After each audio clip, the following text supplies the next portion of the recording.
Et oh, et c'est ici que ça se passe. Oh, et le cadreur. Oh, on n'est pas dans le bloc d'Alain Carazé ici, hein. Bonjour. Comme vous le voyez peut-être, il fait beau, il y a des palmiers, des cactus, il y a des hôtels, il y a des... Et il n'y a pas de télé à côté de moi, ça je suis désolé, je l'ai pas... Bah non, il n'y a rien.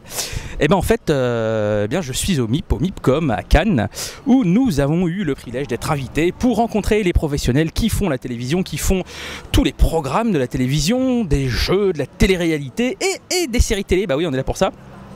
Et alors vous allez me dire, mais d'habitude Romain, il nous parle de séries qu'on ne connaît absolument pas, de vieux machins qu'on trouve même pas en DVD, il monte ça dans un écran, on voit rien parce que c'est trop petit. Donc qu'est-ce qu'il va nous raconter à Cannes, vu que Cannes c'est quand même censé être le nec plus ultra de la nouvelle production? Et bien justement, moi j'ai envie de vous parler d'une série dont on n'a quasiment pas entendu parler jusqu'à présent, et pourtant la diffusion vient de commencer dans son pays d'origine. Et moi j'ai pu rencontrer les deux producteurs qui ont conçu cette série, et ben j'ai envie de vous en parler parce que ça m'a l'air absolument complètement dingue comme projet. C'est une série canadienne qui s'appelle Todd and the Book of Pure Evil, c'est-à-dire Todd et le livre des maléfices, grosso modo. Et je vais vous expliquer comment les deux producteurs de cette série la décrivent. Pour eux c'est un mélange entre Breakfast Club et Evil Dead. Alors là, vous voyez peut-être un peu mieux ce que c'est. En gros, c'est une comédie horrifique qui se passe dans un lycée avec le personnage de Todd et ses amis qui trouvent un grimoire maléfique, un peu comme le Necronomicon d'Evil Dead, même si les deux producteurs, malgré leur référence à Evil Dead, me disent non, c'est pas le Necronomicon, c'est un autre bouquin, mais ça y ressemble quand même fortement. Et dans chaque épisode, en fait, chaque épisode suivant, un nouvel élève va trouver ce livre et va s'en servir pour régler un de ses problèmes. Et bien sûr, ça va virer à la catastrophe avec profusion de sang à la clé. D'ailleurs, les producteurs m'ont dit que la chaîne les avait encouragés à rajouter encore plus de sang que ce qu'ils avaient imaginé. Donc, c'est une série qu'on aimerait bien, je pense, voir en France.